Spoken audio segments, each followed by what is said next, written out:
Hello students, आप लोगों से कई बार ये क्वेश्चन पूछा जाता है कि अगर एक कैपेसिटेंस है और उसको बैटरी से हम लोगों ने कनेक्ट करके रखा हुआ है, तो कनेक्शन रहा उसके बाद अगर कनेक्शन को अगर हटा देते हैं और तब जाके इस कैपेसिटर में या तो डाइलेक्ट्रिक इंसर्ट करते हैं, इंसर्ट डाइलेक्ट्रिक, या रिमूव, इंसर्टेड पहले से था रिमूव कर दिया डाइलेक्ट्रिक, या उसके बीच की डिस्टेंस, उसके बीच की जो डिस्टेंस है वो डिस्टेंस को चेंज किया, डिस्टेंस बिटवीन प्लेट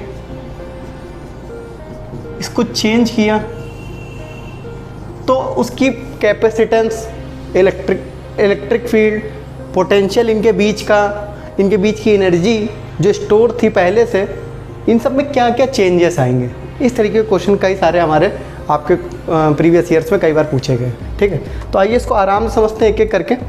तो सबसे पहले अगर हम लोग ये मानते हैं कि अगर इसमें जो इसको एक बैटरी से कनेक्ट किया गया, उसका इसको चार्ज किया गया, तो यहाँ से क्या हो गया, आपका चार्ज जो है इसमें जा रहा है, चार्ज जा रहा है। हम लोग जो केस ले रहे हैं केस 1, जिसमें बैटरी रिमूव कर रहे हैं। दूसरा केस होगा जिसमें बैटरी रिमूव नहीं करेंगे, बैटरी रिमूव्ड। और बैटरी को जब रिमूव कर देते हैं तब हम लोग उसमें अगर डाइलेक्ट्रिक को इंसर्ट कराते हैं, हम लोग ये मान लिया उसमें अगर डाइलेक्ट्रिक को इंसर्ट कराते हैं तो उसकी कैपेसिटेंस में क्या चेंज आएगा। ठीक, तो सबसे पहले तो जब भी बैटरी को रिमूव कर देते हैं, जैसे ये चार्ज हुआ उसको रिमूव कर दिया, अब जब ये रिमूव हो गया, ठीक, या फिर इसको मान लिया जाए, ये देखिए ये आपका लगा भी था, ठीक, ये मान लिया इनिशियली ये लगा था, फिर फाइनली हम लोगों ने देखा कि इसको रिमूव कर दिया। ठीक, मतलब बैटरी रिमूव्ड, यहाँ लिख दिया बैटरी रिमूव्ड। तो बैटरी जब भी रिमूव्ड होती है, ठीक, तो उसका जो भी चार्ज उसमें आया होता है, वो चार्ज जो होता है Q, इसको बोल सकते हैं चार्ज, वो याद रखिएगा वो कांस्टेंट रहता है। वो क्या रहता है, कांस्टेंट, मतलब वो तो अब स्टोर हो गया, वो तो अब चेंज होगा नहीं। जो चार्ज जो आ गया वो तो अब इसके अंदर रहेगा, वो अब चेंज नहीं होने वाला। अगर वो नहीं चेंज होने वाला तो सबसे पहली बात, अगर हम लोग बात करते हैं किसकी, अगर डाइलेक्ट्रिक को इसमें इंसर्ट करा दें, डाइलेक्ट्रिक को अगर इंसर्ट करा दें तो चेंज इन कैपेसिटेंस क्या होगा, चेंज इन कैपेसिटेंस। कैपेसिटेंस का फॉर्मूला भाई हमको पैरेलल प्लेट का पता है, क्या पता है, C=ε0A/d। और अगर मान लो उसमें कोई डाइलेक्ट्रिक डाल देते हैं तो डाइलेक्ट्रिक की वजह से जो फॉर्मूला आ जाता है आपको पता होगा, C=K∈A/d। ये आपका फॉर्मूला होता है, ठीक ना, डाइलेक्ट्रिक की प्रेजेंस में। ये आपका होता है विदाउट डाइलेक्ट्रिक। ठीक, तो डाइलेक्ट्रिक के केस में जब K टाइम्स हो जाता है और एरिया चेंज नहीं हो रहा है, A चेंज नहीं हो रहा है, ε0 चेंज नहीं हो रहा, तो C directly proportional to K हो जाता है। जितना K का वैल्यू मान लीजिए 80 है, वाटर केस में 80 है, तो जो न्यू कैपेसिटेंस आएगा C न्यू जो होगा वो 80 टाइम्स बढ़ जाएगा। क्या बढ़ जाएगा, 80 टाइम्स बढ़ जाएगा। यानी कि डाइलेक्ट्रिक को अगर आप इंसर्ट कराते हैं तो उससे आपको फ़ायदा होगा, और डाइलेक्ट्रिक को रिमूव कर देते हैं तो आपको नुकसान होने वाला। आपका कैपेसिटेंस यानी कि कैपेसिटी जो स्टोर करने की वो रिड्यूस हो रही है।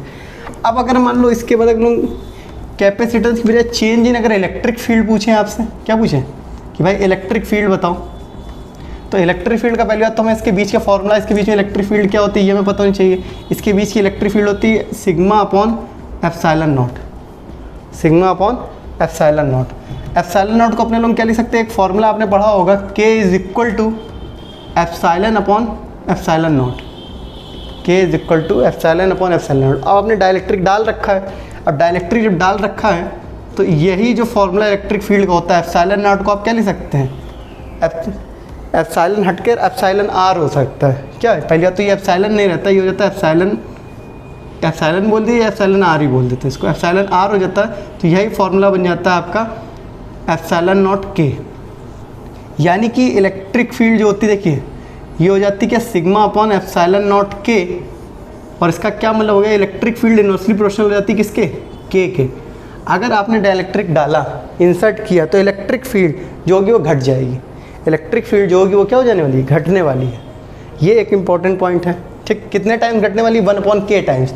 K का जो भी वैल्यू, अगर मान लीजिए 80 था तो 80 टाइम्स घट जाने वाली है। ठीक, इलेक्ट्रिक फील्ड घट रही है, कैपेसिटेंस बढ़ रहा है, पोटेंशियल का क्या होगा भाई, चार्ज तो सेम रहने वाला है। चलिए पोटेंशियल की बात करते हैं। पोटेंशियल का चेंज इन पोटेंशियल क्या होगा। अब पोटेंशियल के लिए फॉर्मूला पता होना चाहिए। पोटेंशियल का एक बेसिक फॉर्मूला मेरे को मालूम है, V is equal to E into D होता है। ठीक, ई अभी हम लोगों ने देखा क्या होता है, सिग्मा अपॉन एप्सिलॉन नॉट के इंटू डी। ये पूरी की पूरी वैल्यू जो है वो तो कांस्टेंट रहेगी, यानी कि V इनवर्सली प्रोपोर्शनल किसके हो गया, फिर से के हो गया, जैसे इलेक्ट्रिक फील्ड थे।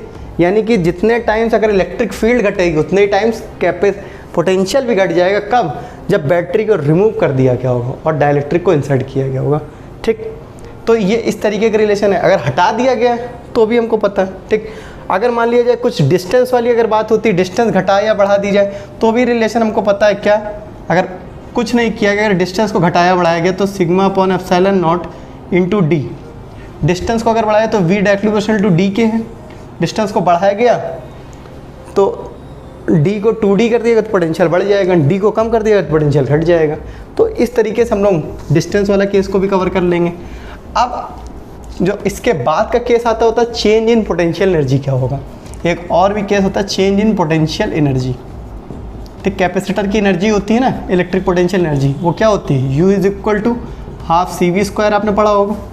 ठीक, U is equal to half Q²/C पढ़ा होगा, या फिर हाफ Q इंटू V भी पढ़ा होगा। हम लोग कौन सा लेते हैं, हम लोग लेंगे Q²/2C। क्यों लेंगे, क्योंकि ये तो है कांस्टेंट, ये आपका क्या है, कांस्टेंट है।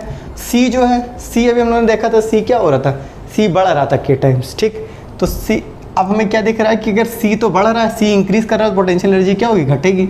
आपको क्या मालूम, U इज जो है U directly proportional to 1/C, और जो C है वो डायरेक्टली प्रोपोर्शनल है K के, और कैपेसिटेंस अगर आपने डाला है, ठीक, तो ये भी K के प्रोपोर्शनल हो गया, तो U इनवर्सली प्रोपोर्शनल फिर से किसके आ गया, K के। तो यानी कि आपका कैपेसिटेंस जितना बढ़ने वाला है उतनी ही पोटेंशियल एनर्जी कम होने वाली है।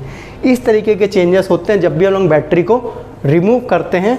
कब, जब एक चीज़ को हम लोग कैपेसिटर को चार्ज कर रहे होते हैं। अगर आपको इससे रिलेटेड कोई भी डाउट हो, कोई भी प्रॉब्लम हो तो आप नीचे पूछ सकते हैं। Thank you very much. अच्छी बात बोली, आपको अच्छी लगी तो ऐसे थोड़ा मार दीजिए हाथ, आप थोड़ा सा मार दीजिए, एक बार मार दीजिए। क्यों कष्ट हो रहा है आपको, अगर अच्छी लगी मार दीजिए।